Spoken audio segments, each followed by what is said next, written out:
Welcome back to Les Schwab Tire Center's Outdoor GPS, presented by Fisherman's Marine and Outdoor.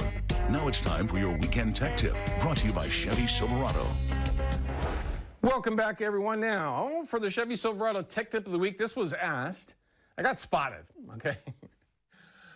We did some plunking this week after sitting on the anchor for a day or so, and you've heard me talk about plunking many times here on Outdoor GPS. It's one of my favorite things in the world to do. There is something about being able to hang out on the beach with some friends or solo, whatever, watching the rod work, getting things done correctly, and ultimately hearing the ding, ding, ding, ding. That's a bell that we put on our rod.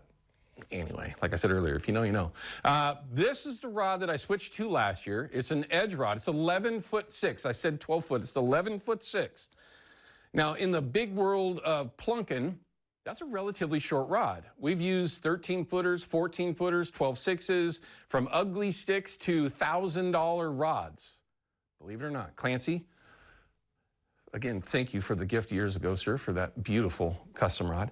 I absolutely love this, and I'm going to tell you why. One, the 11.6 is much more manageable in any situation. If you're fishing around a ton of different people, there's a lot of spots right now that are, I mean, literally arm widths apart, it seems like, rod to rod to rod, all the way up and down that you can see. For good reason. Great fishing, good opportunity, and well-deserved for the folks that don't fish out of boats. A lot of you know what I'm talking about. Get over yourself.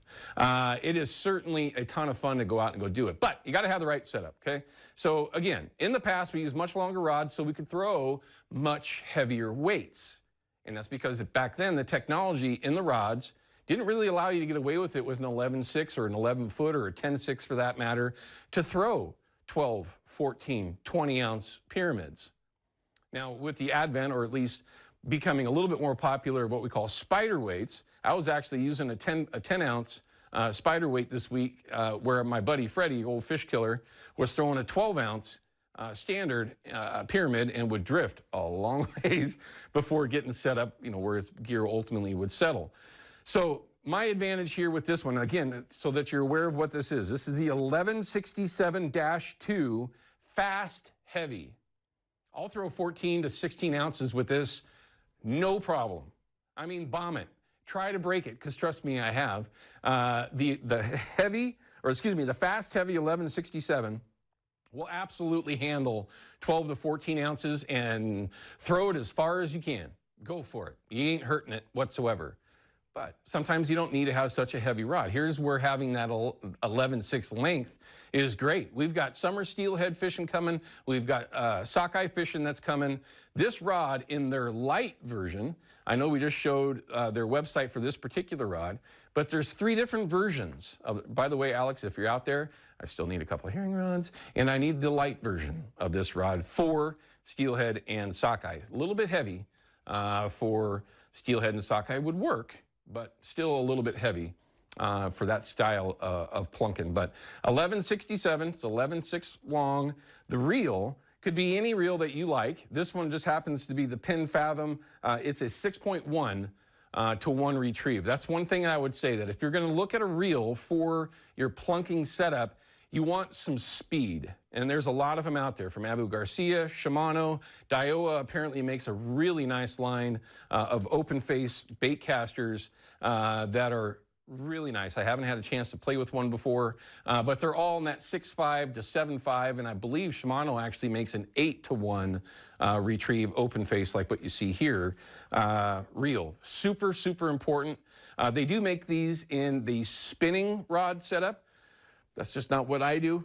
Some people do that, but they do have the same rod in that spinning setup for you. Might be a little bit more applicable if you were, well, I guess I just don't see it. But everybody's a little bit different. Some people can't throw one of these things. I get it. Spinning rod or spinning reel setup would work, right? So they do have that option for you. But reel is extremely important. I've said this in the past and gotten a little bit of trouble for it before, but I don't really care. It's my show. I would say that the rod is extremely important. But let's be honest here. You can get away with something lesser. You can get away with something that isn't as pretty. You can get away with something that, you know, might not be very comfortable to throw different leads with. The reel is super important. If you just got an old junker reel on there with a bunch of old mono on it, you're not doing yourself any favors. And in the end, you very well could cost yourself an opportunity when you finally ultimately do get bit. So don't skimp on a decent, and you don't have to spend hundreds of dollars for a reel that'll do it. Okuma makes a fantastic, I think it's called the Makaira. I believe it is the Makaira. They were a sponsor here for a decade, at least. But that was one of my favorite plunking reels. It was actually 7.4 to 1, and you could get down to these smaller sizes. That's another thing. This was a size 15 reel. I really like the smaller reel. It balances out with a little bit shorter rod very, very nicely. Still will hold 250 yards with 65-pound braid, which is minimum. You want that heavier braid on the reel for casting. It's a lot easier to cast than, say, a 50-pound. It's much less likely to get, one, backlash, but two, it's easier to get out if you were to have a backlash with 65-pound.